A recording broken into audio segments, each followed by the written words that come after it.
Tripura state control society लुवाजमुंबाई अगरतला प्रज्ञा भवन संसजखा world AIDS day काशो पांदानी बिसिंगथै पांदाव नारवायंगै ताई पांदानो चेंगै रुफाइनायंगै फाइमानजाखा हास्तिनी मंत्रीरकरा डॉक्टर मानिक साहा तंखा हेल्थ सेक्रेटारी किरण कितिना खबई जुदा जुदा आदंग्रक যে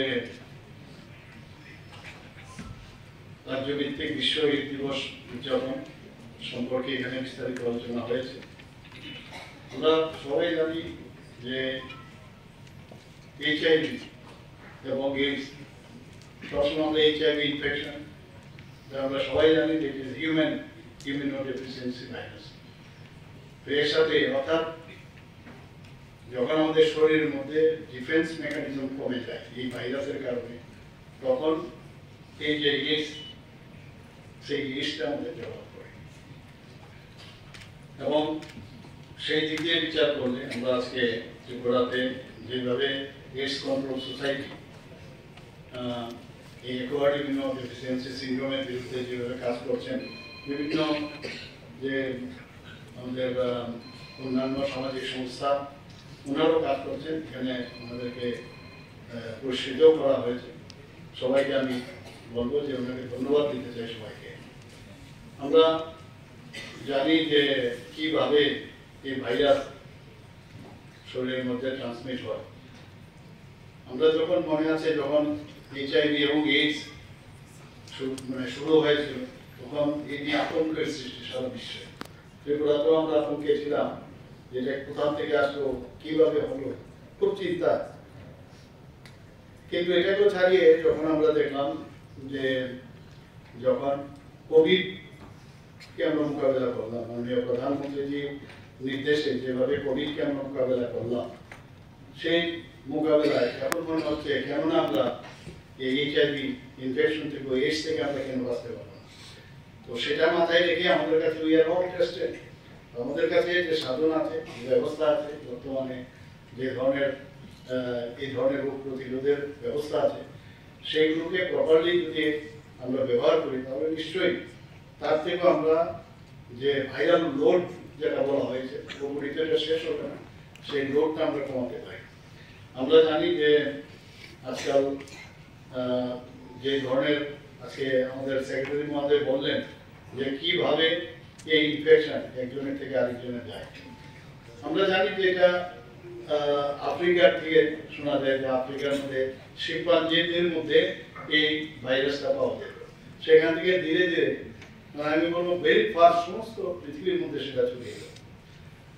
অ্যাকোয়ার্ড ইমিউনোডেফিসিয়েন্সি সিনড্রোমে আমি যেটা বলবো আজকের খুব ভালো লাগলো যে থিম ওনারা এখানে রেখেছেন যে take the right path, my right my health.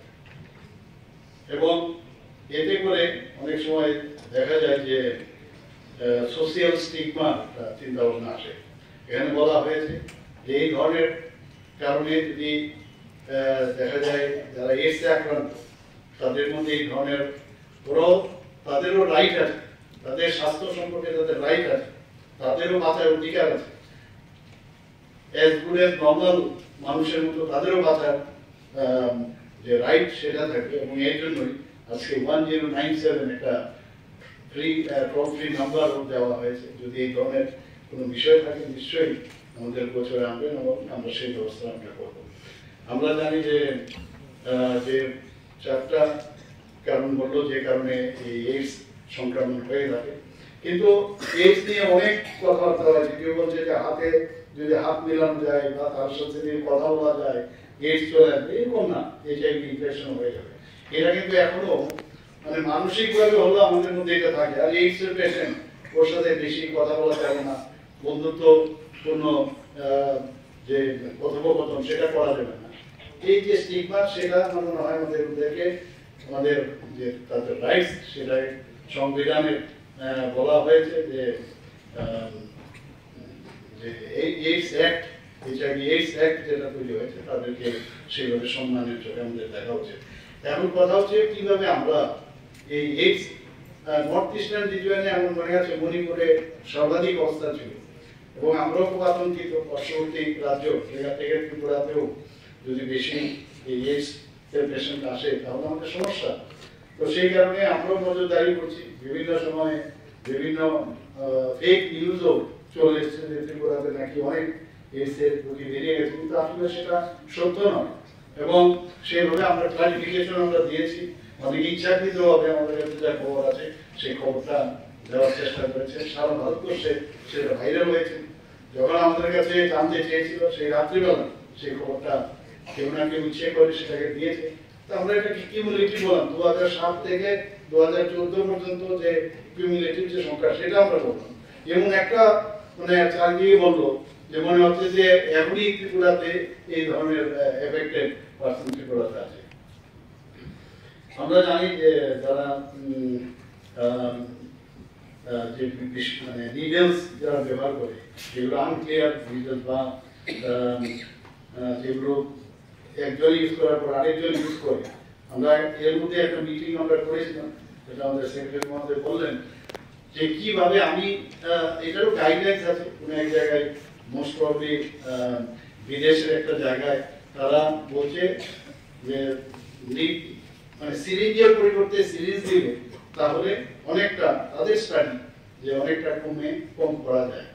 তো সেটা তো একটা বিষয়। আমি যখন বললাম যে যখন নিডলসটা কিনতে যায় সেখানেও যদি আমরা কিছু একটা মানে নজরদারি রাখি, তো সেইভাবে এখন বলা হয়েছে, তাদেরকে বলা হয়েছে যে নিডল বা যদি সিরিঞ্জ নিতে হয় তাহলে প্রেসক্রিপশন লাগবে, কে দিচ্ছে কি বিষয় সেগুলো আমাদের ক্যামেরার মধ্যে ধরা পড়বে, সেটাও আমাদের ডিপার্টমেন্ট থেকে বলা হয়েছে। Bureau report খম্পই।